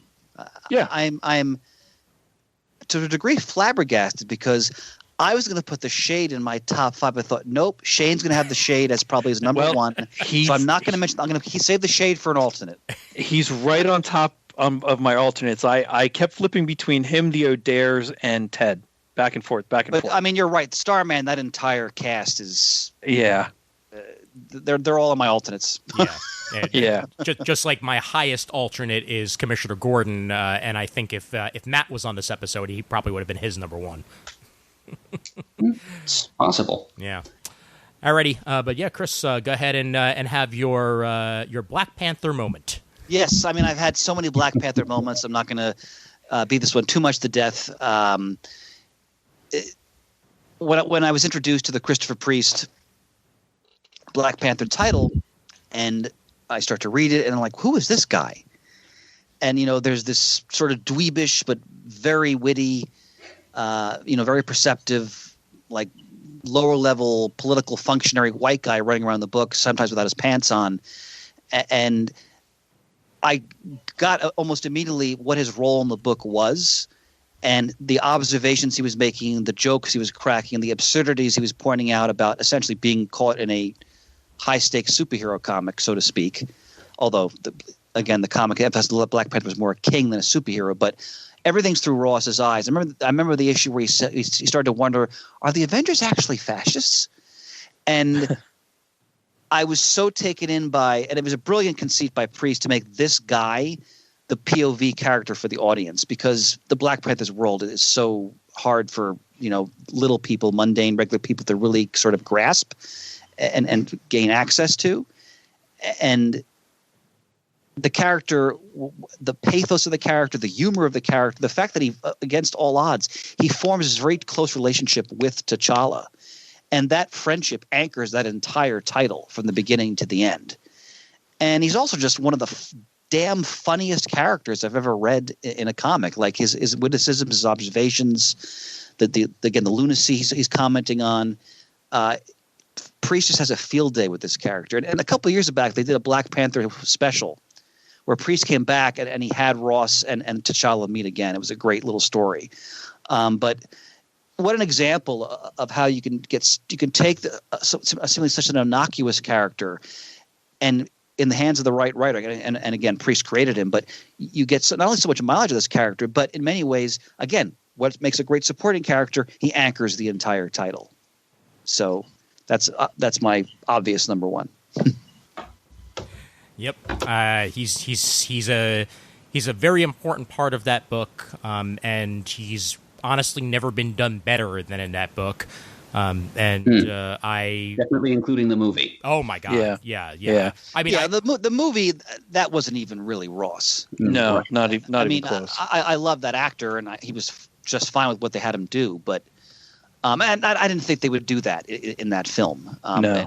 But I remember briefly when John Romita Jr. and what's the guy's name? The writer. I've never been a fan of him. Who took over Black Panther after Priest? Hudlin. They briefly brought Ross, and I remember reading like, "Why bother? Like, it's just not the same. Like, you just don't get it." Yeah, such a distinct voice and personality that was. It's Priest. Yeah. Oh yeah. Definitely. Yep. Alrighty, my number one.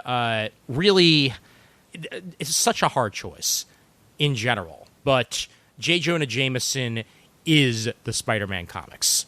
You know, he is the foil, and for every single advancement he makes, there's always a chance that on a dime he's going to swing back to hating Spider-Man. Yeah. You know, when he was mayor, he was kind of warming a little bit, and then some tragedy struck, and boom, right back where he started. Right back to get me photos of Spider-Man, you know, and that's what he's been for years. But he's not a bad guy either. That's what's so great about J. Jonah Jameson. Like, you know, a lot of the times you can immediately point to, you know, the one that's getting in the way of the main character as a negative, as somebody who's, you know, malformed or has bad intentions. But really, J. Jonah Jameson doesn't. He just has different views and a different mind about things. And it's kind of one of the things that I respect the most about the character. Like, you don't even really go into like the politics end of it. He just has, you know, like, well, you have an opinion, I have mine. Sold. Next. Which only works so well in the world of news and journalism. However, you know, it's the Post versus the News in some ways. You know, like the agenda of the publisher very much plays the hand of what's published at times, but he's also not afraid of being positive when he should be positive. And you know, even when Dan Slott introduced J. Jonah Jameson's father as a character, and you could see like that there's not quite a great relationship between the two of them, even as his father tried to, you know, fix that relationship. A lot of the flaws of Jonah came in there because also Jonah is not the best father to John at times. So it's kind of like history repeating itself in some aspects. But J. Jonah Jameson, he's a foil, but I don't think the Spider-Man comics would be the same without him in it.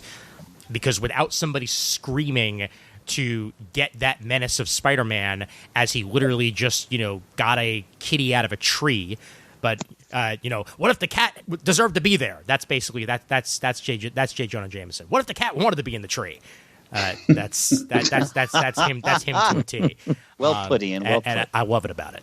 So yeah, Jonah. I mean, he easily could have been on the list. I mean, he's such a key component to the entire Spider-Man mythos. I mean, so much of the publicity that's driven against Spider-Man, the pursuit of the police, all comes from Jonah. Yeah.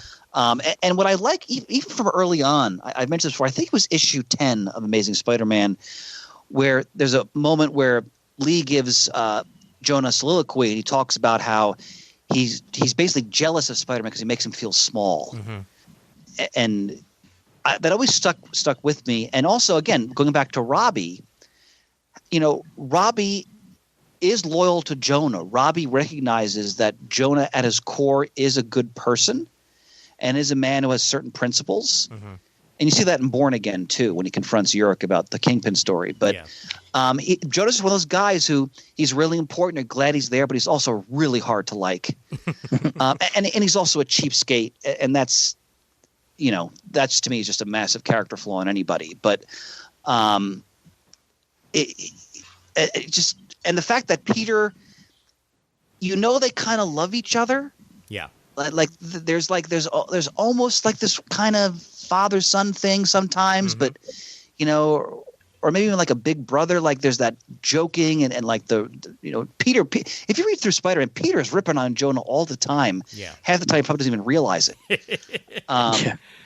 But Ian couldn't have asked for better, number one. And my one of my favorite moments in comics was Civil War, where Peter reveals himself, and it's Peter under the mask, and Jameson is like, a combination of fainting and furious. It's great. It's great art. Yeah, it's fantastic art.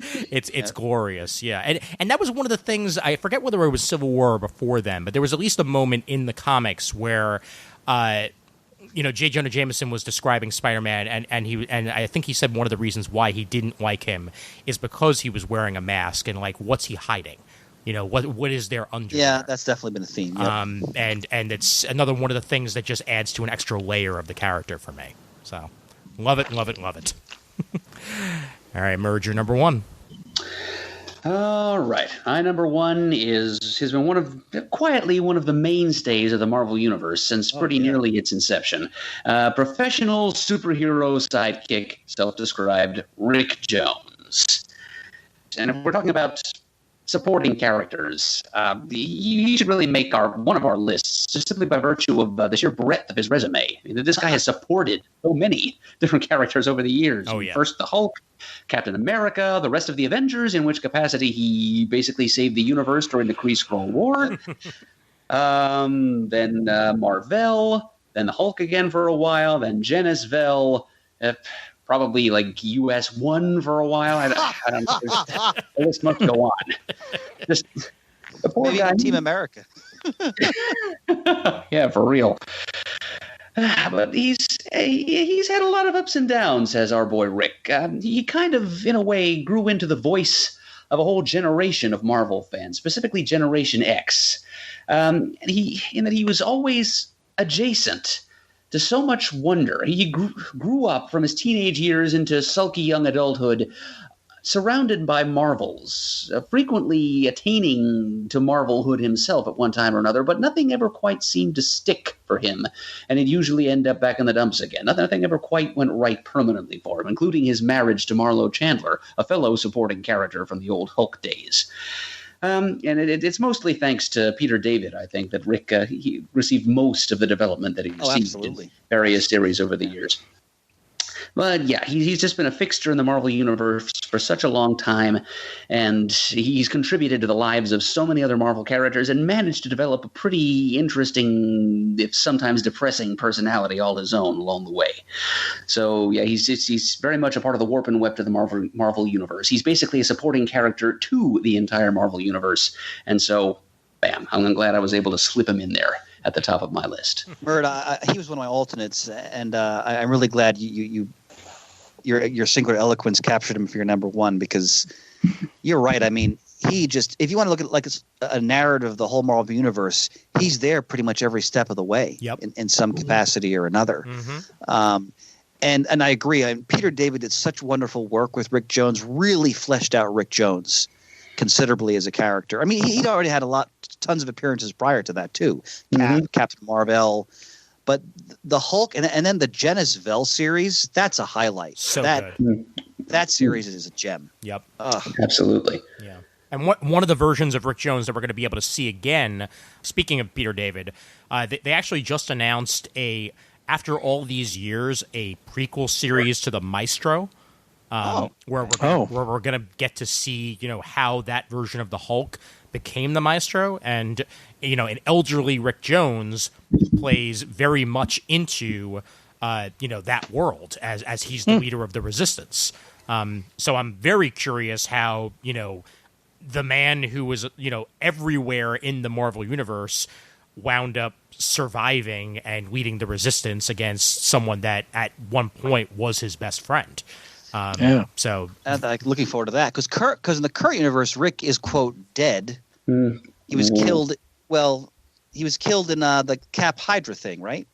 Yeah, I believe so, but it's so hard to keep track at this point. But right now in Immortal Hulk, let's just say that they're revisiting that, sort of. Yes. Right. Yeah. No one who is touched by Gamma can ever Exactly. Yeah, because he was running around as what was it, A-Bomb for a while? Right, sort of his jazzed up version of the Abomination. Yep.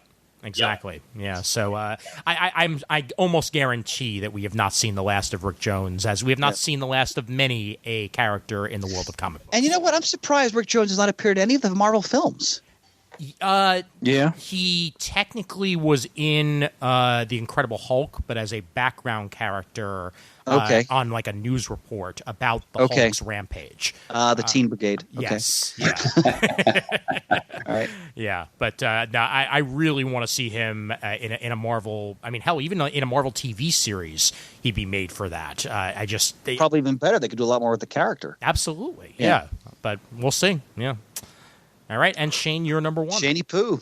All right, Ted Knight. I don't know the Starman comic from the '90s. They're supporting characters. You could easily put in here the Shade, the O'Dares, the Dibneys, Black Condor, Adam Strange, Phantom Lady. They played such a key role, especially in the second half of the series for most of them. Series of masterpiece. God, it's so good. But the O'Dares, Shade, and Ted Knight, man, through the whole thing. For me to pick out Ted solely has a lot to do with tugging at my heartstrings for father-son relationships. Jack and Ted did not have the best relationship up to this point.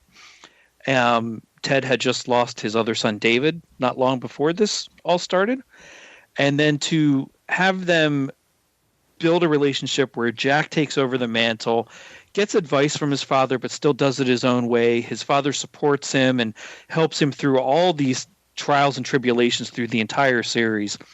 There's just something, I mean, I've said it many times before, there's just something so special about this series, for me in particular, that I stumbled into reading it just to make a Halloween costume that was simple.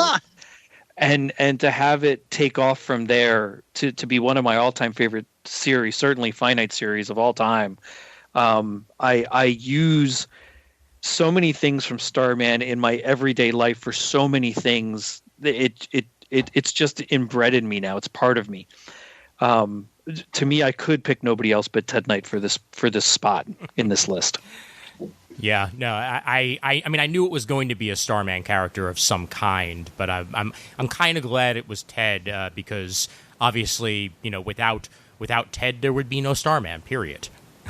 Yeah, and just the way Jack warms up to his father, and they really build this relationship. Yeah, it's beautifully written. Ted really got right through the end of this. I'll say the series really does support his son in every absolute way possible. Oh, sure, yeah, and I mean, and even when he disagreed with things that were going on, he was always there for him. Yeah. It's great. You know, stuff. Shane, I've said this before, but I really think in this program we need to revisit the entire Starman series. Yeah. Look at them on format, something. I really think we need to do that because it's a book that we all cherish. And I talked before about the '90s. Like this is one. This is a high point. Yeah, it's one of the greatest series of that. Did it end around year 2000? I want to say. Oh, thereabouts. Yeah, I believe so. Because it ended right around the time that the JSA series was starting. Because because then the handoff of the over to Courtney. Right. Yeah. Okay. So it's and the way the Starman series, and again, DeMarco is such a great writer, is just suffused with this skillful interweaving of DC history and Golden Age history into the whole series. Yeah. It's a landmark achievement in comic book storytelling. It's amazing. It ended in August 2001 was the cover 2001. date. Okay. Mm-hmm. Oh wow. The fact that it ended right before the world changed is very, very interesting. Yeah. Part of me wonders how the comic, if had it gone a couple of extra months, would have addressed the changes in the world. Sure. Yep. All right. Very good, gentlemen. Job well done all around. And of course, we have reached that portion of the evening known only as the alternates. And I have a bunch that I'm just going to shoot out there, and then you guys can. It's lightning round. Yeah, we'll shout them out. Very, very top alternates. Harry Osborn was on my list. It's on mine. Commissioner Gordon, Jarvis with the Avengers, April O'Neil for the Teenage Mutant Ninja Turtles. Good. That one was on mine too. Yep. Yeah. I almost said it, but I feel like I haven't. I know her more from the animated series than I do from the comics, to be perfectly honest. Double X from the Superboy series I had on my list. Yeah. Jimmy Olsen, Bibbo Bibowski. Yep. Hey, he's my favorite. Etta Candy from Wonder Woman. I had Robbie on my list as well. James Rhodes from Iron Man. I had Cecil Stedman from Invincible on my list as well. Cecil's pretty much the Nick Fury of the Invincible universe, only a lot more of an asshole. That's saying something. Yep. Linda Park from Wally West The Flash. I had the Warriors 3 on my alternates list as well. Sharon Carter. Nice. Candy Southern was on my list. Ooh. Yeah. A character. Deep cut. Deep cut. I know. Thank you, Jay and Miles, explain the X-Men. Enough said. Red Tornado was on there as well. Dragon Man from the Jonathan Hickman Fantastic Four / Future Foundation. Nice. Because I love what they did to the character of Dragon Man. Oh, yeah. And then The Shade and Michael Tomas were on my list. So there we go. It is pronounced Michael, isn't it? I always said Mikhail. I don't know why. Okay. I always said Mikhail. Mikhail. Yeah, the double A probably makes that happen. Yep. Shane, you got any alternates? I have Stephanie Brown when she was in Robin. Excellent. Lois Lane, Alfred Pennyworth, David Knight, The Shade, the O'Dares, the Dibneys, Commissioner Gordon, Barbara Gordon, Jimmy Olsen, Perry White, Lucius Fox, Jarvis, Dr. Leslie Tompkins, Jade, Mary Jane, Aunt May, Foggy, Harry, Snapper Carr when he was an Hour Man, Oberon from the Justice League, and then Bibbo, April, Steve Trevor from Wonder Woman. That's about all I had. Nice. Oh, and I forgot to say Doc Samson. Excellent. Because he's got the best damn hair in comics. And the best shirt. Yes, he does. Murd. Okay. Well, I've got my usual metric crap ton here. Jay Jonah was pretty close to mine. He was the second name I wrote down after Foggy Nelson. From the world of Captain Marvel, I've got Sterling Morris of Wiz Radio and also good old Uncle Dudley, Uncle Marvel. Steve Lombard from the Bronze League Man. Nice. Kind of an arch enemy for Clark there. Skeets is up there on my list too, Shane. And Chris, I also have Diane Belmont staked pretty highly. I've not very many love interests on here, but Diane, as you pointed out very, very well, Chris, she is one of the strongest the comics I've ever seen. Let's see. I've got Tom Kalmaku, alias Pie Face from Green Lantern Silver Age. I too have Candy Southern on here, actually. The Angel's old girlfriend. She's one of the more interesting love interests out there in comics past. Nice. I've also got the Warriors 3 on here, so that's darn near unanimous. I've got from beyond the big two, Tabu Singh, who is the friend and retainer of Peter Cannon Thunderbolt of Charlton Comics, days gone by. I've got the sidekick to the Golden Age Green Lantern and DC Universe's Brooklyn's favorite son, Toynbee Dickles. I've got Everett K. Ross, of course. I've got the witch nanny Agatha Harkness. From the Golden Age of Wonder Woman, I've got Etta Candy and her Holiday Girls. From Iron Man, Pepper Potts. And Tony's ne'er-do-well cousin Morgan Stark. Morgan. I've got those Batlin butlers, Alfred and Jarvis, and also Wong for good measure. Good call. From the world of Quantum and Woody, Vincent Van Gogh. Unforgettable. From all the way out in Riverdale, I included some non-superhero supporting characters. Miss Grundy, Principal Weatherby, and Pop Tate. Long-suffering adults who had to minister to the needs of the same tribe of teenage turnip heads for 70 or 80 years now. So you got to admire their stamina. Let's see. From Richie Rich, I've actually got a couple of supporting characters. Cadbury the Butler, Irona the Robot Maid, and Professor Keenbean, whom I remember mostly from Hanna-Barbera cartoons of the 80s. From Michael Allred's Madman, Dr. Gillespie Flim. And from Nexus, Judah the Hammer Maccabee. Oh, my God, what a name. Yes, and he's got a bombastic personality to match. He's basically an alien gorilla who's a professional wrestler and also fancies himself a superhero. Let's see. From the Superman comics of the 90s, Professor Emil Hamilton, a quality supporting character who was basically destroyed and turned into a supervillain by, I think it was Rucka sometime in the 2000s. I've never been happy about that. I've also got Double X on there, Ian, so I agree with you about him. Nice.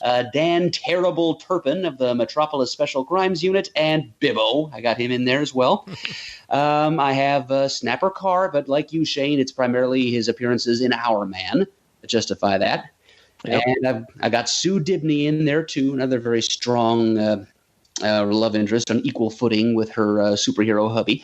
I've got kind of a vein of Vertigo supporting characters here. I've got Cassidy the Irish Vampire. A whole bunch of characters from the Dreaming in the Gaiman Sandman.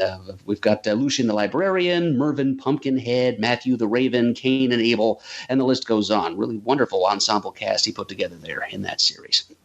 And also Frank the Flying Monkey from Fables, and Solovar the Non-Flying Monkey, King of Gorilla City. Amanda Waller, the Wall from Suicide Squad. Real strong female character there. From Firestorm, Cliff Carmichael, who is kind of the reverse Flash Thompson for a character that was built to be like the DC's Spider-Man of the 70s. Carmichael was like an intellectual who bullied the jock Ronnie Raymond. And you got to respect the man's sideburns. Look him up sometime. You'll see what I mean. Let's see. From the world of the Legion of Superheroes, we've got Legion founder and financier R.J. Brand, Marla Latham, and Ron Vidar of the Time Institute. Shout out to the Legion subs there. I've got Dr. Will Magnus. Let's see. I've got Willie Lumpkin, mailman to the Fantastic Four. Amazing. From Starman, I've also got Mikhail Tomas and the Shade on my list here. And Shane, I've also got Max Lord. Clea from Doctor Strange, one more strong love interest that needs to be mentioned. From mostly from Denny O'Neill's 80s series of The Question, Professor Aristotle Rodor, who was around in Ditko's 60s version of The Question, but was just kind of a generic. He was the guy who gave The Question his gear and never had much of a personality. He basically was in a scientific form of what Shazam was to Captain Marvel. He was the generic empowerer.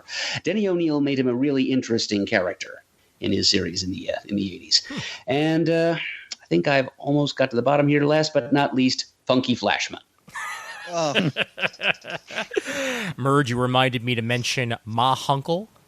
Oh, God. Oh, yeah. Oh, that's a good one. I don't know how my eyes skipped over, but thank you, Ian. Yes. She did begin as a Golden Age supporting character in the humor strip Scribbly Gibbet in All American Comics. Fantastic. Oh, and right below her, which also escaped my view, Ben Urich. So nice. I had him down also. I also have the Yancey Street Gang and Hartley Rathaway from Wally West's run on The Flash. Piper. Okay. Yes. Yep. Excellent, Ian. Yeah. All right. And Chris, go ahead. I had the entire Spider-Man supporting cast. Nice. I had the supporting cast from Tomb of Dracula, one of the great comics of the Bronze Age. Great supporting cast in that book. Rachel Van Helsing, Frank Drake, Quincy Harker, Taj.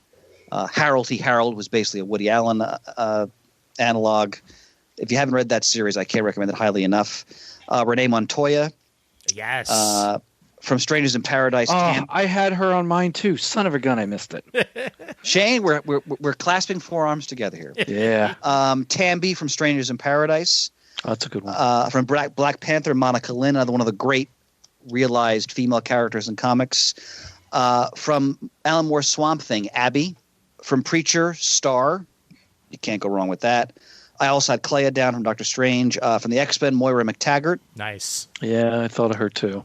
Also from the X-Men, Lockheed. Yes. Oh my God! You shamed me, Chris. Oh, Murd, come on! Don't commit seppuku on my behalf. I also had Wong on my list. Talia al Ghul, which I would consider her a supporting character. Yeah, I'd say so. I'm surprised nobody else mentioned her actually. I also have Rick Jones. I also have Jim Wilson from the Hulk, who was a later Hulk sidekick. Mm-hmm. Various S.H.I.E.L.D. agents like Dum Dum Dugan, Gabe Jones, Clay Quartermain, Jasper Sitwell, Valentina the Contessa, all added so much to the world of Nick Fury. And then from Shang-Chi, Leiko Wu and Blackjack Tar. So those are my alternates that they came up with earlier today. And the Daughters of the Dragon. See, I was thinking Right about on. that, but I felt like they were more leading characters. Though. Fair enough, sir. See, there's the debate. Oh yeah, Yeah. No. There's All there's relative. tons of characters that could fall in either direction depending on which way you swing. Yep. Right. Well, I hope some of our listeners will add their own lists on the forum. Yeah. Facebook Oh, page. without a doubt. I'm sure there are several characters that we missed that our listeners are just shaking their smartphones right We'll now. do a face plant. Yep. I can literally hear at least one listener screaming, "How could Alfred or James Gordon not been in any of your top fives?" But hey, at least they were there in our alternates. Yeah. Besides, it's our hill and our beans. Exactly, and thank you for saying it. Rallying around the flag, Murray. Rallying around the flag. Fan-damtastic. But this was a freaking thrill, and maybe someday we'll have to do a top 5 sidekicks and just wind up just straight up sticking to that. Yeah. Ian is a great suggestion. Thank you. Thank you guys for participating. As always, it was a barrel of laughs and a damn good time. Now, just to add, as usual, as we've been saying on most of these episodes, I just want to thank anybody who has been supporting the show. Oh, yes. Over the past couple of months. You guys are awesome. Absolutely no obligation to do so, but any of you who do, you give our hearty thanks. And It's enormously appreciated. yep, Yes. you keep the lights on in virtual or otherwise. You keep the lights on, and we thank you very much for that. And on that All note, right. I believe Shane? we are ready to finish this sucker. We shot our bolt. Ready. Okay, and I am ready now too, and you can go ahead and shoot that bolt. Visit us at comicgeekspeak.com to send an email. The address is comicgeekspeak@gmail.com. To leave a voicemail, the number is 267-702-6642.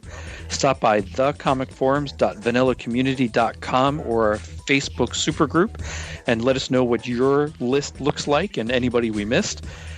Follow us on Twitter, like us on Facebook. Thanks again to everyone who contributes to the show. We really appreciate it and could not do it without you. And as always, we are uniting the world's mightiest heroes, one listener at a time.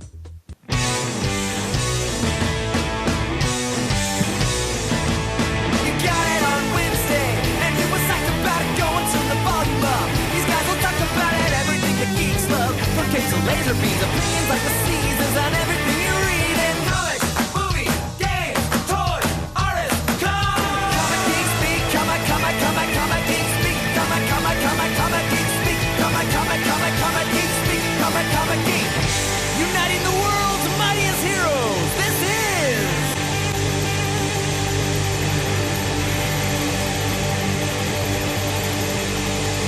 Comic Geek Speak! Jiminy Jillikers.